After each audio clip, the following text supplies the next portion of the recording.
Hi everybody, welcome to Eclipse Day.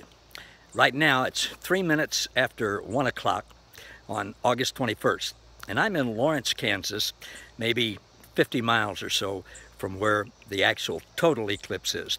But it's been getting dark here already, and while we're on this video, if what they say is true, it's going to be completely dark. I want to talk about the concept of darkness for just a minute, and especially in regard to how we see God. The first man and woman, Adam and Eve, were made, as we all were, in God's image and likeness, and they had this unbelievable, wonderful relationship with God. And in the very first part of the Bible, in Genesis, you go into Genesis chapter 3, it says that Adam and Eve encountered God as he walked with them, as was his custom. It's translated in the cool of the day. Actually, the Hebrew says Elohim, God's plural, meaning Father, Son, and Holy Spirit, came to walk with Jesus. It was actually Father and Son in the Spirit. The Spirit word, ruach, for some reason, the only time ever they translated it there in the Bible as in the cool of the evening. But that's not what it meant. It meant God was walking in the Spirit with Adam and Eve.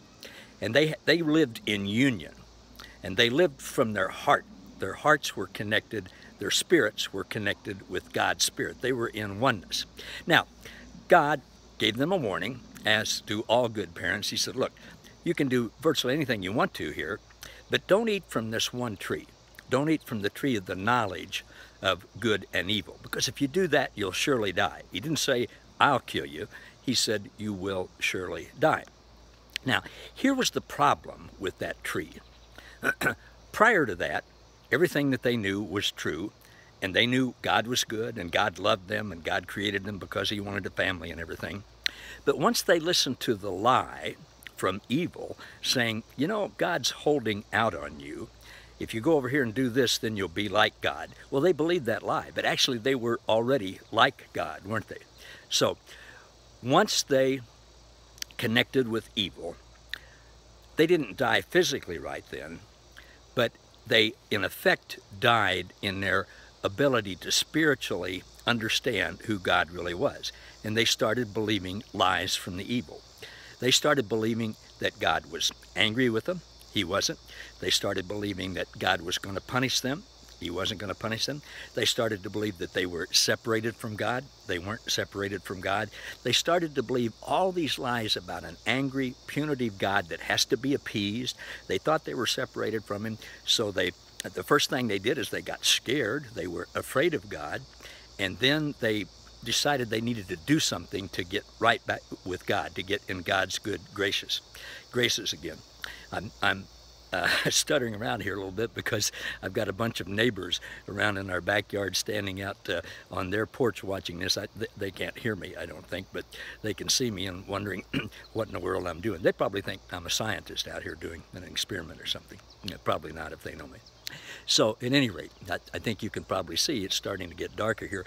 There's a little rabbit over here not too far away from me, and he doesn't know what to do, as neither do the birds and anything else, because it's not the right time. The lights on the front of my house that come on at night, they've already come on. Well, that's what happened to Adam and Eve when they started believing lies about God. Their minds became darkened, and they thought the knowledge of good and evil, they thought just the opposite. They thought God, who is totally good, they thought he was evil. They thought he was going to come after them. They thought he was going to get them. They thought he was going to punish them. They thought they were separated from him. They lived then on in the darkness of their minds. And all of us, all people, inherited that darkened mind concept of God, and nobody knew what God was really like. God talked to some people. He appeared in some form or another to some people. He inspired people to write things down like Moses and other writers of the Old Testament. But when Jesus came on the scene, God himself, to show us what the Father was really like, Jesus said, no one knows the Father. He said, you've all got a darkened mind. You have a darkened mindset. You don't have any concept of what the Father's like. You don't know that he's good. You don't know that he's included everyone. You don't know that he loves everyone. You don't know that there's no separation. You all live in the dark. And it's very interesting the choice of words that the Apostle John uses in the Gospel of John, John chapter 1. He said, Jesus was the light of the world. And he said that light came to everyone, all people. The light of the world came and enlightened everyone as to what God is really like. Now, most of us still don't know that. Unfortunately, most people still have darkened minds. Not that they're totally darkened forever, just live in the dark, and we don't know what God is really like. And the biggest reason for that, I believe, is what religion has done to people. Religion has done a real number on people, telling people, well, yes, God is angry with you because you sinned like Adam and Eve did. God has separated himself from you because he can't stand to be in your presence. He can't stand to be in the presence of sin. You know, God is punitive. He's going to get you unless you do exactly right. All of these different things that we were told by religion. Now, maybe your religion didn't tell you that. Maybe you grew up with no religion, so you didn't know anything about that except maybe what you heard from those religious people.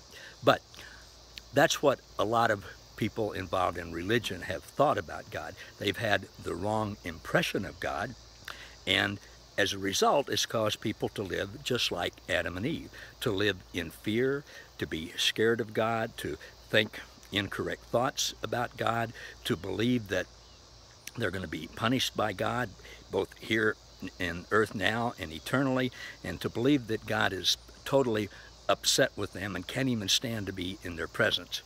Again, all of those are lies. So now, it's like when the eclipse is over, we know the truth. Jesus, the light of the world, has shined his bright light literally on everyone. And the truth is there for anyone who wants to receive it. So that's what we're all about in our ministry. The calling that God has given us is to be able to show people to we're not the light.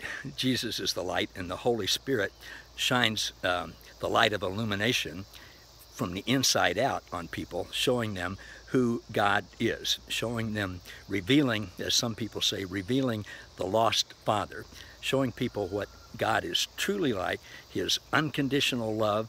And I'm coming to understand that unconditional love in action being lived out, that's actually what grace is. Grace is unconditional love in action.